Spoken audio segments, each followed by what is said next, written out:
I have been essentially missing for a month now. On February 20th, 2021, I lost my Sora Girl.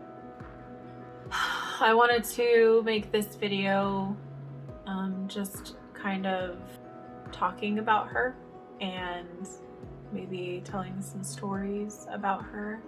This girl has lived a life. She passed away at 12 years old. And for her, I know as far as cat years go, that's not an incredibly long life. But for her, she has been sick her whole life. And her body has physically gone through a lot. And so 12 was pretty old for her. She has just been in chronic pain for the last couple of years of her life that I've been, just managing.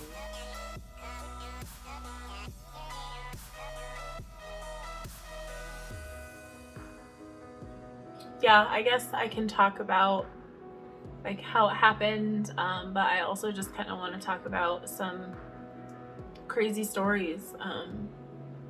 I've had her for 12 years since she was such a tiny little baby. When I got her, it was December of 2008. I was 18 and I had just moved to Hawaii, and I knew that I wanted a Sora, and for some reason I had already picked out the name. As soon as I saw her, I'm like, that's my Sora. Anyway, I knew that I wanted a Sora, and so I contacted this lady, and she was legitimately a crazy cat lady. It doesn't really get any more crazy cat lady than this. In Hawaii, there's a big stray cat problem. This lady, she took in cats. With Sora specifically, I guess she was found in a culvert under the freeway as a kitten. There was a little litter of kittens from a stray. So she took the kittens in, I think taken from her mom too soon. When I came in and saw her, I just knew. She was so tiny and she looked malnourished, and her eyes were sewn shut with goop. She had a hard time hearing at first. I know I would test it. I would snap by her ears, and she would kind of sort of hear it every now and then, but not really. She had such a massive sinus infection that I had to, for the first couple weeks of when I had her, I had to give her baby Benadryl through a straw to help with her sinus issues, and I had to put warm cloths on her eyes to kind of break up the crust and goop, and I had to do that all the time. One thing about Sora that I noticed early on and that just continued into her adulthood was that she's always cold. She was just always cold. If the fan was on and she wanted to lay on the couch and sleep, she would lay there and cry until I brought her a blanket. And then she would fall asleep under the blanket. She was nice and warm. She wasn't necessarily a cuddler in the way that most cats are. I think she just cuddled for warmth. She was more of a huddler. I really think that whenever she did cuddle, it was just for her own personal gain. She just liked the warmth. She's very small. She's always been just incredibly small. She just always looked like a kitten to me. She was so cold all the time that if I went anywhere, I would take her with me. And looking back, this is so not safe at all. But I would drive with her, and I would just put her on my lap, and I would drive, and she wouldn't move. She wouldn't leave. She wouldn't get scared. She wouldn't try to explore. She was never a very curious kitten, but she would just come with me wherever I needed to go. And I remember I had this vest. I called it my Sora vest because it was just like a zip up vest, but it had elastic at the waist. So I'd just zip it down, and I would put her, she was probably about this big, and I would just put her in the vest and zip it all the way up, and I would just have this little pooch, this little kangaroo pooch that was a sleeping Sora, and I would go shopping. I remember one time I actually went to a party with her in my vest. She just slept the entire time and she was happy and she was warm, and I would just kind of, I didn't really have to hold on to her at all because the vest kind of kept her in there, and I would just do whatever and walk around and then drive home, and she was just always with me. If she wasn't on me or touching me, she was in the room with me. She would just get up from a dead sleep and follow me if I left the room, you know, like she just always had to be around me. She was never a kisser. She's just always been such a weird cat. She never groomed herself, ever. You would never catch her grooming herself unless she had just used the litter box and she was like cleaning that, which I guess I'm grateful for. But yeah, she would never clean herself, and so even, you know, as a kitten I started giving her baths like in the bathtub, and she was totally fine with that. And I think the reason why she liked it was because it was warm. She just wanted to be warm. She would just chill in the bathtub, kind of like a hairless cat, you know, they like the warmth of the bath. So really early on, I started noticing a trend. She would just poop everywhere. She would always pee in the litter box. Like she never had like pee accidents anywhere, but she would always just poop wherever, in the bed, on my clothes, on the floor. She would just go wherever.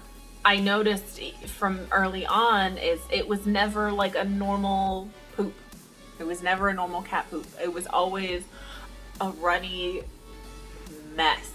I started researching, you know, behavior in cats because I know that a lot of cats will do this. They just refuse to use the litter box. Well, in her case, it wasn't really a refusal to use the litter box. It was just more like when the urge took her, she would just go. But I started reading into it, and a lot of signs were just pointing towards behavioral problems, you know, like she's mad about something, fix something, something's not right, you know, and she's trying to tell you, and she's trying to communicate to you that she is unhappy about something. And that just honestly became a very normal part of my life, was just dealing with these Sora messes all the time. I mean, it got so bad. My partner that I was with at the time, a couple years after we got her, just finally, and I don't blame him for this, but he, you know, we were renting at the time and she was ruining a lot of stuff. My partner at the time just kind of laid down an ultimatum and said, look, we just can't have this cat anymore ruining our stuff. He laid it down and said, this is it. We need to get rid of her. We can't have her anymore. We can't have this happen. And this is just the craziest story to me, because I basically put an ad on Craigslist and I said, you know, I have this cat. She has litter box issues. Does anyone want her? And I still feel so bad that I did this. And anyway, gosh, maybe a day later, I got a response from some people who lived literally right around the corner, like so close that I probably could have gone out on my front porch and yelled really loud and they probably would have heard me. Like they lived literally right around the corner and they were very interested. They were like, look, I love her. I need her. We're going to come pick her up. And I sat at my house and I said my goodbyes to her. This picture right here actually was taken while I was waiting for these people to show up and take her. This was supposedly my last picture with her. I'm saying my goodbyes and I'm just really second guessing everything and just hoping beyond hope that something is gonna happen and I'm gonna get to keep her. Maybe a half an hour went by and I texted them and I said, hey, just wondering like where you're at. They texted back and said, yeah, we're right around the corner. We're in the car. We're driving right now. We're gonna be there in like a minute. And I'm like, okay, well, honestly, it probably wouldn't have even taken an entire minute to drive from my house to their house. Like, it was literally right there. I honestly could have walked her over. And then 10 minutes went by, 15. I waited probably, I don't know, between an hour and 2 hours. Like, it was a very long time and no response. And I tried texting them, I tried calling them, I tried getting a hold of them on Craigslist, and they had disappeared. I'm pretty sure they were abducted by aliens because I'd never heard from them again. And just the incredibly fortunate part of this whole story is that my partner never mentioned it again. It never came up again. He never said, okay, well, let's try again. He never followed up on it at all. It literally just went away. And I mean, I sure as heck never brought it up. I was just so amazed that that had happened, and it just kind of, the whole issue just kind of disappeared. We just continued to live with her horrible poops, and that was just the end of that story. Like, it was incredible how it happened. I do have a little bit of guilt. I mean, honestly, I feel like I gave her up too easily, and so that really sticks with me. I have a lot of guilt too that I didn't see her issue for what it was until so late in her life. I still don't know exactly what caused this, but essentially she had IBS, like really, really badly. And that explained the texture of her poops. But then as far as like why she went elsewhere, why she wouldn't use the litter box, was actually because when cats are sick and they have diarrhea or whatever, they'll actually go elsewhere so that they don't contaminate the litter box, and then they don't go in the litter box later after they've recovered and then get re-sick from that. So it's actually kind of like a preservation mechanism, is that she knew that something was wrong. She knew that she was sick, so she would go somewhere else so that she didn't continue to be sick. Well, that happened her entire life until a couple of years ago. I took her to several different vets, and I tried several different things. I tried activated charcoal. I tried this clay mixture. Starting a couple years ago, she started to be like verbally uncomfortable. She would like have gas or something, and she would howl. And it's really the only way I can explain it, is that she would howl.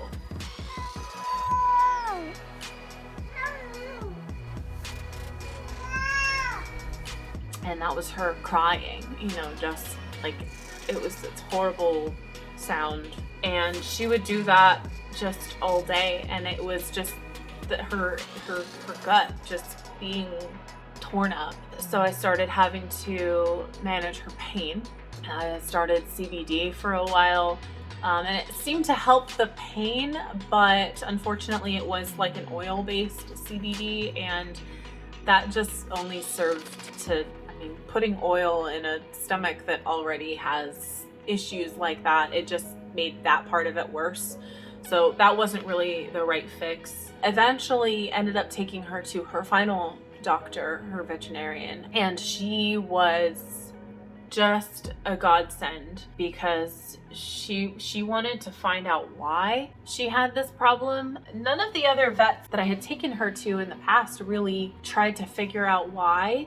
They just kind of tried to manage it. So, you know, hence the activated charcoal and the pain meds and stuff like that. But her final veterinarian just wanted to figure it out, and she did her best, and she ran all kinds of tests, and we kind of finally figured out that it's IBS for whatever reason. And so she was put on steroids, really a high dose for her weight. She's always been very small, like between 5 and 7 pounds, depending on, you know, how particularly ill she is at the time. So for her weight, she was on a particularly high dose, but that was really the only thing that her body would respond well to. And we did, you know, regular cobalamin injections to just kind of help her gut along, and she showed so much improvement after she started going to see this last vet. She started doing things that she'd never done before. When I first started taking her to this vet, and we first started figuring everything out, and getting her on the right track, she was about 9 years old. So it's been 9 years of this Sora.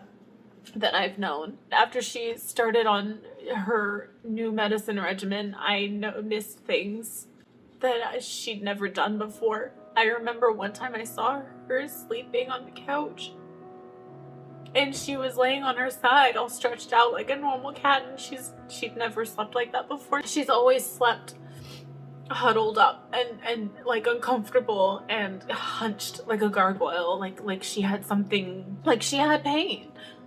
I noticed that, and that was huge to me. And I noticed her playing, and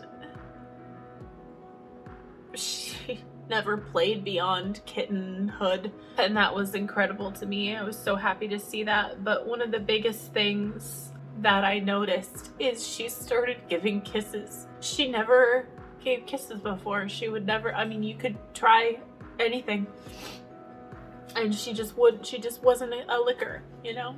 Even when she was purring and making buns and just super happy and lovey, she would not give kisses. After I started managing her pain, she wouldn't stop. She wouldn't stop giving kisses.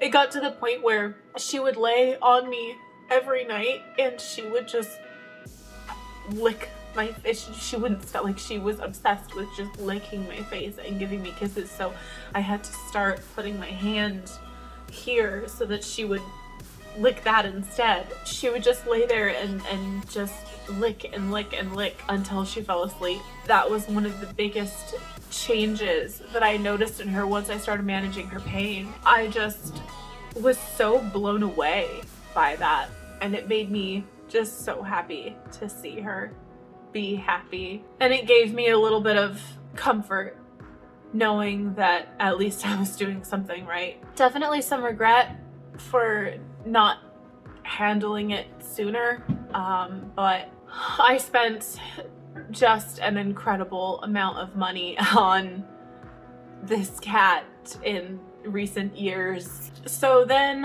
one time when I went in, you know, she was a bit older, so I would take her in for periodic quality of life checks. And during one of them, the veterinarian noticed something on her nose that looked like it could have been possibly cancerous. So they ended up doing surgery on her nose.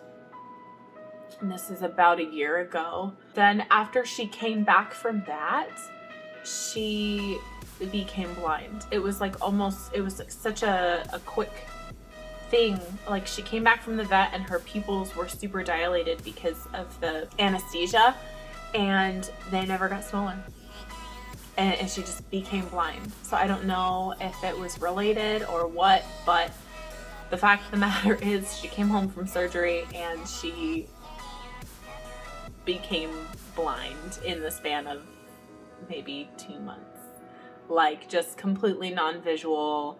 And I was completely blown away by how able she was, despite not being able to see. She seemed honestly just perfectly fine. She's my little blind girl. So that was kind of the beginning of her fairly rapid decline, was when she became blind. Her body just stopped reacting as well to her medications. I started noticing she was having accidents again. She was howling in pain again. My vet told me, she's like, you know, this is just kind of how it's gonna be. She's already on such a high dose of steroids that, short of doing some really exploratory surgeries and things, it's just unfortunately gonna be how she is. So from that point, I just really started managing her pain. And, you know, being such an old girl, I didn't really think that the surgeries were the best idea. And my vet kind of, you know, agreed with me there. Like, you know, we could, but we're going for quality of life here. And I really think I gave it to her towards the end. One day, she had this horrible, I'm not gonna go into detail and describe it, but this just horrible poop that was very, very, very, very concerning. And I immediately called my vet, and they were like, oh, when do you want to be seen? And I said, well, here's what happened. And the lady on the phone was like, oh, okay, yeah, how about tomorrow? Like, let's get her in soon, because that is concerning. So I took her in, and I had a feeling this time, going in for her quality of life check that she wasn't gonna be with us for much longer. So, I told my roommates and everyone, like, just make sure you give her some love tonight, because I don't know how much longer she's gonna be around. And sure enough, I woke up early to take her to her appointment. And because of COVID, I show up with Sora. They come to the car, they take Sora, and then the doctor examines her, and I wait in the car, and then the vet will call me while I'm in the car, and we discuss over the phone what's going on, and then discuss options, what we want to do, and then we do payment in the car, and blah blah blah. And then I never leave the car. Well, this time they brought her back. I waited in the car, and instead of receiving a phone call, her vet came out to talk to me at the car, which I immediately knew was a bad sign. She came up to the window, and she was very nice. She was very sweet, but there was this tone, and she just kind of said, "Hi, how are you doing?" And I didn't even have to answer. I knew what she was trying to say, and I just broke down crying, and she's just kind of like, yeah.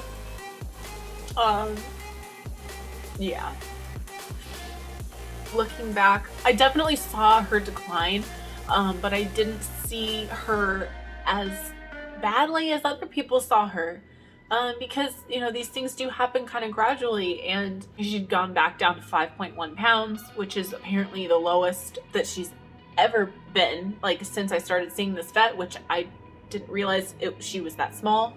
She kind of said, without saying, like, honey, she looks terrible, and it just, I believed her. I didn't personally see that, but I'm glad that she did, because who knows how much longer I would have, kept her around. But yeah, she was like, we're close, she was very nice about it. She's like, we could do it now. We don't have to, but she says it's at that point right now where she could go either way right now. And then I really believe that after that incident that she had the night before I took her in, that was the beginning of something terrible. Whether it was something ruptured inside of her stomach, some sort of, I don't know exactly what it was, and neither does the veterinarian, but she was basically like, this could be bad. This could be the beginning of something bad. And, she's kind of on a high note right now. So she's like, you leave it to your decision. She says, I would back your decision either way right now. She says, right now, whether you said yes or no, I would back your decision. And I ended up making the decision to put her down, because, like I said, she was kind of on a high note, and I did not want her to hit that point of, okay, now something needs to happen now, because she's not gonna make it, that I didn't want there to be an incident where she was suffering. So I made that decision, and despite COVID, they were generous enough to let me hold her while she went. And when she went, she was really warm. We were sitting outside in the sun, and she was warm and comfy, and she purred a little bit. And she didn't seem scared. It was actually, as horrible as it was actually really nice for her. I'm just so thankful for her veterinarian, and I'm just thankful that it happened the way that it happened. As depressed as I have been, she had been through so much in her short 12 years. I have so many stories of moments where I didn't think that she was gonna make it, or she shouldn't have made it, or you know, things like that. She has been through some adventures. I got her when I was 18, I'm 30 now. She's been with me through 3 different states, Hawaii, Oregon, and California. She's been moved 7 times, not including all of the evacuations. We had to evacuate during the Valley Fire. We had to evacuate during this recent fire. Gosh, I had to evacuate during the Atlas Fire. And this most recent fire, we evacuated with her while she was blind. So that was, I think, a little bit more difficult for her because we moved so many different times during that evacuation, and she was blind the whole time. So she had to, almost every night, like every other night, get used to a new layout, and she had no idea where she was going. She was so good through all of it. Just amazing. She would still just cuddle and give kisses at night. Like, she was perfectly fine. Like, she wasn't in some place new that was scary, and she was just such a trooper through all of it. She's been on a plane when I moved from Hawaii to Oregon. She actually sat on my lap during the plane ride. I took her, I wasn't supposed to, but I took her out of her kennel and put her in my lap and put a blanket over me so no one would see, and she just slept curled up on my lap the entire flight and didn't cry. She was just amazing. There was one time when my neighbors took her to the pound because she kept climbing into their backyard and eating their strawberries. They actually took her collar off of her and called animal control, and they took her to the pound. Now, luckily, she was microchipped. When I got that call to come down and get her, I immediately knew that it was my neighbor. At that time, she was an inside-outside cat, and I had let her out in the morning, and I got the call around noon that she was at the pound. So very little time had passed, and I didn't even know she was missing because I just hadn't let her in yet, and she didn't want to come in yet, and that was very normal. And when I brought her back, my neighbor was outside on his front lawn, and he goes, "Oh, I see you found your cat. How'd you know my cat was missing?" Didn't say it any. Interesting. There was an incident when I lived in Hawaii where I was convinced that she had rabies, and that was such a terrifying time because I kind of switched into like survival mode, like what needs to get done. Like, okay, I'm convinced my cat has rabies, so therefore she has rabies, so therefore I need to put her down. Like, you can't come back from that. So I really just, like, no emotion. Like, I was just like, okay, I need to put her down. She was showing literally every symptom in the book of rabies. She was foaming at the mouth. She was aggressive. She's never been aggressive before.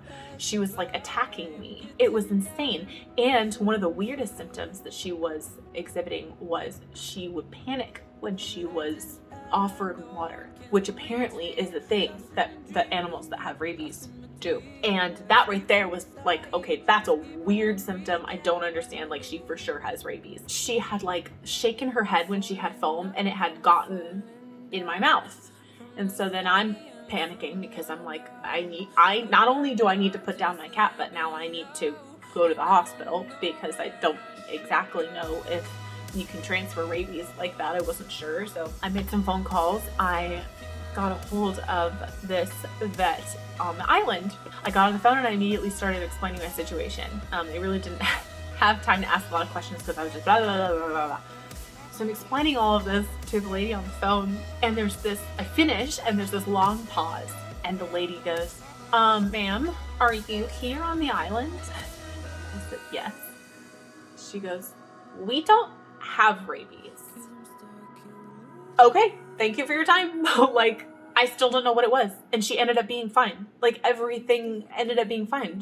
I just kind of quarantined her in her little crate and gave her food and water, and she eventually got over it. And I don't know if she swallowed a bug or something, but it was insane how she made it through that when I was just so convinced that that was going to be her last day.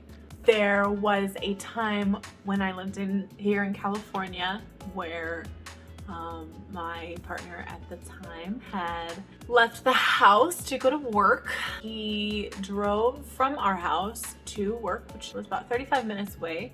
He got out to go to the gas station, and while he was pumping gas, he heard a cat crying that sounded distinctively like Sora. Sure enough, he opened the hood of his car, and there she was, huddled up on the battery, crying. He grabbed her and put her in the car, basically called work and was like, I have to go back home. My cat was in my engine. I have to go take her home.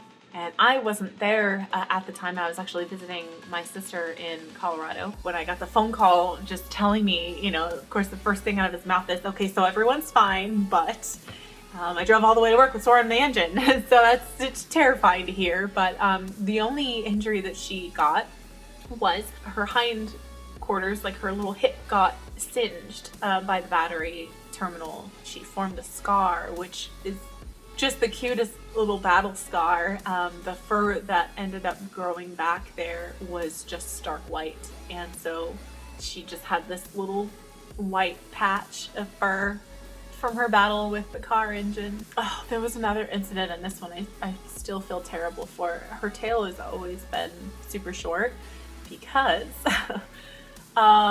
when she was a kitten, I had just come home from grocery shopping, and I had all the groceries. Was putting all the groceries on the kitchen counter, and she was standing at my feet. A 2-liter bottle of soda had slipped out of my hand off the counter and fell. You know the little 5 like nubs at the bottom of the 2 liters? It had fallen onto her tail. Just right, one of those nubs hit it and actually broke her tail, and it stopped growing. It just didn't grow anymore after that. So whatever length it was at that time, that's what it stayed. So not only was she extra small, but she also had just the shortest little tail. And everyone would always comment, oh, her tail is so cute. I'm like, oh yeah, that's porn like that. Had nothing to do with me being a terrible pet owner. She's seen a lot happen. She's seen all of the different houses that I've lived in, the different people in my life that were in her life, and some of them loved her and some of them didn't, but I was her constant throughout all of it, and she was mine. She was my constant for 12 years. I've never been on my own as an adult without her. I moved out at 18, I got her at 18, and she's been with me the entire time. It's just been amazing. It's just been an amazing experience.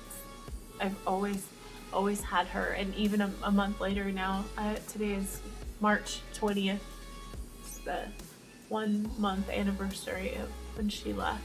And even a month later, I'm still seeing her out of the corner of my eye, and randomly thinking that I'm hearing her crying in the other room. Anyway, I had this whole script for this video, and I just kind of sat down in front of the camera and just did what I do best and just talk about Sora. My new favorite necklace is one of her tags that she had. It's tacky as hell, but I don't care. It's just so cute.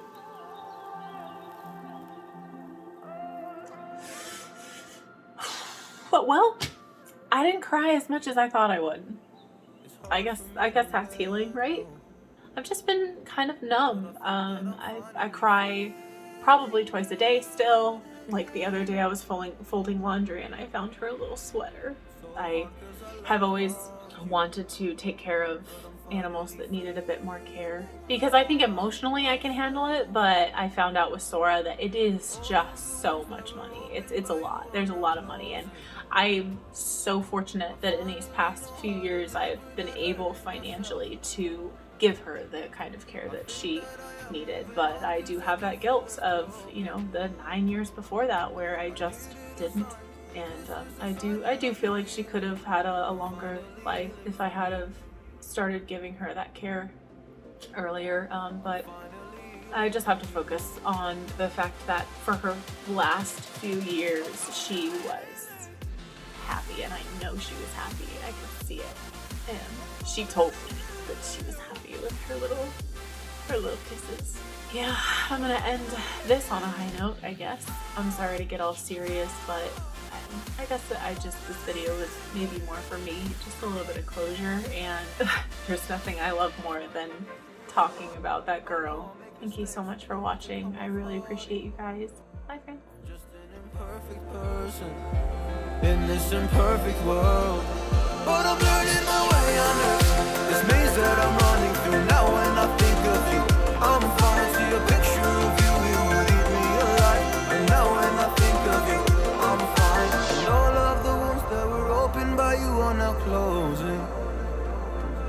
I finally know how to live without hurting myself. I think that I am moving on, 'cause I do feel less broken.